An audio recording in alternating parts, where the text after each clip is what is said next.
Hey, welcome back to Newsy's latest headlines. I'm Johanna Grenaway here with some of the top stories we're tracking right now.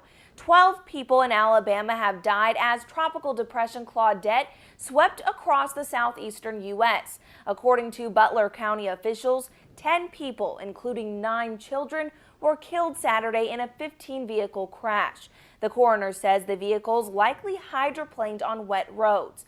Then, near Tuscaloosa, a 24-year-old man and a 3-year-old boy were killed when a tree fell on their house Saturday. Claudette has brought flash flooding, strong winds, and tornadoes. Flash flood watches have been posted for northern Georgia, most of South Carolina, the North Carolina coast, and they continue throughout parts of southeast Alabama and the Florida Panhandle. The National Hurricane Center says tropical storm conditions are expected in the Carolinas later Sunday night as Claudette begins to re-intensify to a tropical storm.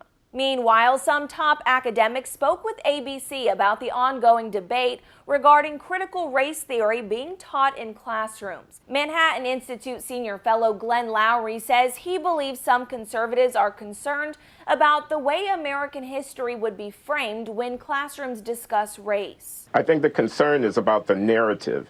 It's about what is the story of the American project and where does race fit into that. People are concerned that a certain narrative, a certain view, which is very uncharitable to the American project and which is buttressed by references to historical mistreatment of African Americans, that is being put forward as the major framework for understanding contemporary issues of racial disparities. And Brandeis University professor Leah Rigor says Juneteenth becoming a national holiday is an example of how the idea of studying racism and inequality in the classroom can produce substantive progress and, in this case, legislation.